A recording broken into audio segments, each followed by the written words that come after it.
In Chicago, as in other large cities across the United States, some residents don't have access to affordable, fresh, healthy food like fruits, vegetables, whole grains, and low-fat milk. Nearby options for food are limited to the high carbohydrate, high fat, empty calories found at fast food restaurants and convenience stores.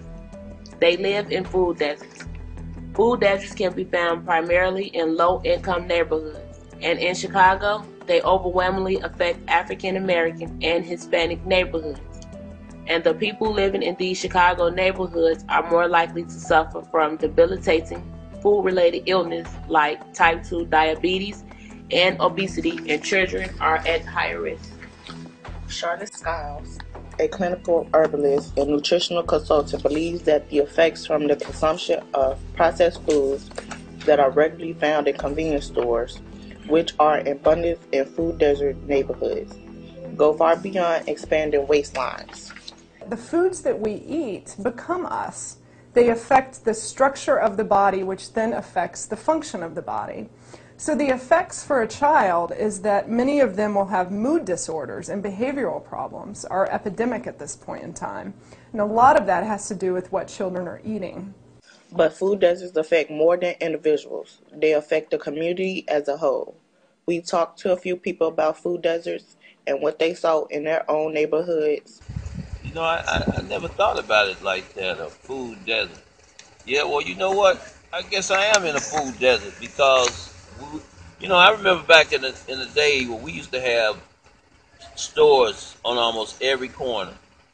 And, and the stores were owned by people that lived in the neighborhood.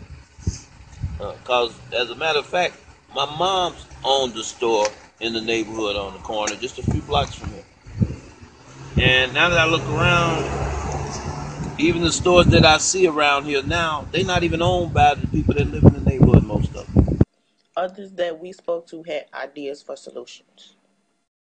They need to start putting more money into the neighborhoods, into the black communities, the urban neighborhoods, and make it more convenient for them. Building more grocery stores in the community, especially urban communities, lacking nutrition and food that can provide them the nutrition that they need to have a healthy lifestyle. The city of Chicago has been working with retailers who are set to open stores in some of the city's neighborhoods that are at most in need of options for fresh produce. Walmart, who has found success with smaller neighborhood markets, has opened a number of stores around Chicago, with 3 new stores in the past 2 years opening in Chicago's south and western neighborhoods. Mariano's is also planning to open a brand new store in the South Chicago neighborhood at 87th and South Lakeshore Drive in 2016 on the site of an old U.S. steel plant. And in September 2013, Mayor Rahm Emanuel announced that Whole Foods will open a store in Inglewood. You have no idea of what people go through to try to make the right choice, but they don't have the opportunity. Now, I firmly believe, and I've seen it at the farms, I've seen it at the farmers markets, I've seen it at the urban agriculture, I've seen it at the other stores, and I have seen it at the buses. You give people choices, the right choices, they will always go to the right choices. These efforts support the work of some residents in these food deserts. Many plan urban gardens, and others have considered opening stores of their own. Yeah, I never thought about that. That's a good idea.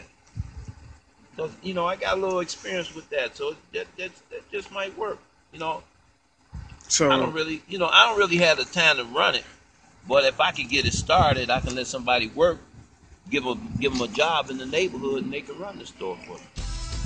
Yeah, that's a good idea. With these efforts and others, the presence of food deserts can hopefully be a thing of the past in Chicago.